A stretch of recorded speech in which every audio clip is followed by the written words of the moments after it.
Célébration de la journée mondiale de lutte contre les hépatites sous le thème élimination des hépatites B et C à l'horizon 2030. L'OFNDI dénonce la condamnation de jeunes activistes à 2 ans de prison ferme par le tribunal pénal de Nouakchott. Une femme a été tuée et 5 personnes blessées dans une attaque au couteau dans le centre de la capitale britannique.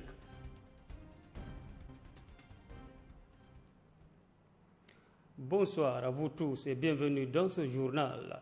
L'Institut national d'hépatovirologie a célébré aujourd'hui à Nouakchott la journée mondiale de lutte contre les hépatites sous le thème élimination des hépatites B et C à l'horizon 2030. El Ali Abbas, Cheikh Al-Hadrami. En effet, le monde a célébré le 28 juillet 2016 la journée mondiale contre l'hépatite portant sur le thème « Connaître l'hépatite, agir maintenant ». Le thème de cette année invite les pays et les populations à se renseigner sur les risques de l'hépatite, à faire dépister et plaider en faveur d'un accès accru aux traitements et aux soins. L'hépatite virale est une infection de foie provoquée par 5 virus distincts. De l'hépatite A, B, C et E est un problème de santé publique très répandu dans la région africaine, à l'instar d'autres maladies transmissibles graves dont le VIH, la tuberculose et le paludisme. Les dirigeants du monde se sont engagés à prendre des mesures spécifiques pour lutter contre l'hépatite dans le cadre du programme de développement durable à l'horizon 2030. Lors de l'Assemblée mondiale de la santé tenue au mois de mai 2016, les pays du monde entier ont convenu de mettre en œuvre la première stratégie mondiale du secteur de la santé pour l'hépatite virale 2016-2021. Cette stratégie vise à mettre un terme à la transmission de l'hépatite virale, à renforcer la sensibilisation du public et la prévention, ainsi qu'à veiller à ce que tous ceux qui souffrent d'hépatite virale aient accès à des services de soins et de traitement sûrs, abordables et efficaces. Dans notre pays, l'hépatite constitue un problème de santé publique réel, en particulier l'hépatite B qui touche environ 100 millions d'individus dans la région africaine. De même, selon les estimations, 19 millions d'adultes de la région souffrent d'une infection chronique d'hépatite C. Toutefois, la plupart des personnes atteintes d'hépatite virale chronique n'ont pas conscience de leur état et ne reçoivent pas de traitement approprié. Les mesures que nous allons prendre, c'est d'abord de faire des campagnes de sensibilisation à l'égard de toute la population afin de limiter la propagation de la maladie. C'est que les gens doivent savoir les voies de transmission, la voie prépondérante, la voie sexuelle, la voie sanguine et la transmission mère-enfant. Et on insiste surtout sur la transmission mère-enfant parce que les femmes, elles doivent se faire dépister pour savoir leur profil, leur profil. Est-ce qu'elles sont atteintes de la maladie ou non? Si elles sont atteintes, elles doivent être suivies par un spécialiste. Si elles ne sont pas atteintes, c'est l'occasion de se vacciner. Après quelques jours de la journée mondiale contre l'hépatite, le ministère de la Santé et l'Organisation mondiale de la santé ont célébré cette journée pour intensifier les efforts fournis pour lutter contre cette maladie afin de baisser la mortalité due à l'hépatite. Merci, El Ali Abbas, Cheikh Al-Hadrami. La condamnation par le tribunal pénal de Nouakchott-Ouest de jeunes activistes à une peine de 2 ans de prison ferme a été dénoncée par le FNDI. Le FNDI pense que cette décision judiciaire à l'encontre de ces jeunes est une véritable atteinte à la démocratie dans notre pays. Je vous propose justement d'écouter Sar Mamadou Mokhtar, président du Forum des organisations des droits humains, FONAD.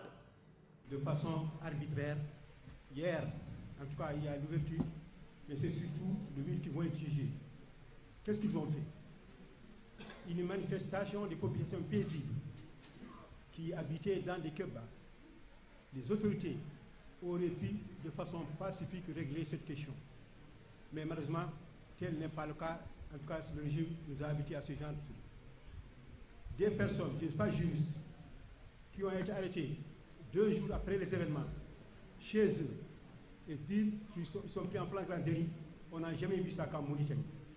Des femmes qu'on réveille à 2 h du matin chez elles pour les fouiller et les amener, en tout cas, au commissariat. Et ça, je crois que c'est des choses que nous ne pouvons pas accepter. En tout cas, je pense que le FNDI a un rôle à jouer par rapport à cela, mais nous avons quand même constaté un certain mutisme par rapport à ces questions. Il y a encore quelques jours, on devrait organiser en tout cas un atelier pour partager sur la peine de mort. C'était à l'hôtel Vissa. Les autorités ont envoyé des policiers pour empêcher la tenue, en tout cas, alors que c'était seulement pour partager par rapport à la peine de mort. Ce qu'on constate de plus en plus, c'est cette perte de liberté. Et il y a un recul. Et je crois que le FND a un grand rôle à jouer par rapport à cela, si en tout cas on veut être crédible auprès de toutes les victimes. Et je crois que ce qui se passe dans le monde aujourd'hui est très grave. Si on revient sur l'ensemble des préoccupations, en tout cas les populations, nous pensons qu'il faut qu'on s'engage par rapport à cette question. Et je crois que particulièrement pour les jeunes d'Irak, je crois qu'il est bon que le FND se mobilise pour l'avenir, en tout cas avant le procès qui aura lieu le 8, pour que vraiment ensemble nous puissions dénoncer ces gens qui se passent dans le pays. Nous avons constaté, chaque jour, il y a un recul pour la société civile, pour les syndicats. À chaque fois, c'est l'État maintenant qui s'arrange en arbitre. Le ministre de l'Intérieur donne des ordres aux procureurs, aux policiers, pour aller empêcher les gens de tenir la... Alors que la Mauritanie a ratifié l'ensemble des conventions et des procureurs concernant, en tout cas, la liberté de réunion, d'association, etc. Et malheureusement, tel n'est pas le cas. En tout cas, je crois qu'il est bon pour nous, en tant qu'FND, qu'on puisse en tout cas dénoncer ces genres de pratiques. Je vous remercie. Quelques heures après son ouverture hier à Nouakchott, le procès des 13 militants de l'organisation IRA a été reporté jusqu'à lundi prochain. Maître Brahim Lebeti, parmi les avocats de la défense, a évoqué un vice de forme en qualifiant le ministère de l'Intérieur de juge et partie. L'avocat a dit que le département de l'Intérieur, qui se porte partie civile, a lui-même dirigé l'enquête dans l'affaire. Les avocats de la défense ont aussi contesté la qualification des faits de flagrant délit. Rappelons que ces militants de IRA sont accusés, entre autres, d'agression contre les forces de l'ordre, de saccage de biens publics et privés et d'appartenance à une organisation non reconnue. Le dialogue politique entre le pouvoir et l'opposition va-t-il avoir lieu? Pour le leader du RFD, Ahmed Ould Daddah, c'est le régime qui a prouvé qu'il ne veut pas de dialogue sérieux. Ahmed Ould Daddah a dit, je cite, « Le RFD est un parti de dialogue qui soutient et exige constamment les concertations, mais qui refuse par contre de cautionner des pourparlers qui manquent de sincérité et de responsabilité et qui ne peuvent tirer le pays de l'impasse dans laquelle il patauge. » Eli Ould Mohamed Vall, l'ancien chef de l'État, a lui dit qu'il ne sert strictement à rien de dialoguer avec le système actuel. Selon lui, le chef de l'État actuel a déclaré qu'il est un président élu et qu'il va respecter les lois et la Constitution. Or, la Constitution est claire. Sur quoi va-t-on alors dialoguer, se demande Eli Ould Mohamed Vall. Le ministre de la Santé, professeur Kane Boubacar, a supervisé hier les 2 premières opérations chirurgicales effectuées dans le nouvel hôpital de Kifa. Les 2 opérations couronnées de succès ont été menées par le ministre lui-même. Elles s'inscrivent dans le cadre des préparatifs en cours pour l'ouverture officielle du nouvel hôpital de Kifa demain. L'hôpital, qui renferme toutes les spécialités médicales, doit donner un plus dans le domaine des prestations sanitaires et rapprocher les services des citoyens, notamment ceux se trouvant dans le centre l'est et est du pays. Le ministère de l'Emploi, de la Formation professionnelle et des technologies de l'information et de la communication a organisé aujourd'hui un atelier de restitution de rapport provisoire de l'étude de faisabilité pour la mise en place d'un incubateur d'entreprises TIC financé par la Banque mondiale dans le cadre des initiatives liées au projet de la connectivité nationale WARCIP. Retour à El Ali Abbas. Les incubateurs TIC ont pour vocation d'incuber des projets d'entreprises en création et d'héberger des jeunes entreprises en développement dans le secteur des technologies de l'information et de la communication. Alors cet atelier en fait est un atelier de restitution puisqu'on a démarré une étude de faisabilité pour la mise en place d'un incubateur d'entreprise TIC ici à Nouakchott. Donc un appel d'offres qui avait été lancé fin 2015, auquel on a soumissionné. Donc CETIC Dakar a été mandaté pour mener cette étude. Donc nous avons démarré effectivement au mois de mars. Donc la première chose a été de venir rencontrer un petit peu les partenaires potentiels de ce projet-là, les différentes parties prenantes, que ce soit dans le domaine public que privé. Donc on a rencontré l'État, le gouvernement, les agences étatiques, mais aussi les écoles supérieures, les universités. On a rencontré les bailleurs de fonds, les banques, plusieurs partenaires potentiels, les opérateurs téléphoniques. Donc l'idée étant de présenter un petit peu ce projet, voir qu'est-ce qu'ils en pensent, quelles sont les recommandations. Est-ce qu'aujourd'hui à Nouakchott, l'environnement est favorable pour mettre en place ce genre de dispositif? Et donc aujourd'hui, nous sommes venus présenter un petit peu le résultat de toutes ces rencontres, mais aussi intégrer les données macro qui existent déjà sur la Mauritanie, mais particulièrement à Nouakchott. L'objectif de l'étude de faisabilité est de permettre à la Mauritanie de mesurer le potentiel, la faisabilité et les retombées économiques et sociales de la mise en place d'un incubateur spécialisé dans la création de l'accompagnement des start-up TIC. Une étude de faisabilité est essentielle car elle permet de galvaniser le soutien des parties prenantes potentielles au projet d'incubateur et d'explorer des alternatives créatives pour surmonter les obstacles qui pourraient être identifiés dans le contexte spécifique de la Mauritanie. La mission de restitution du rapport provisoire est d'échanger avec les parties prenantes sur le contenu de ce rapport en vue de finaliser le rapport définitif.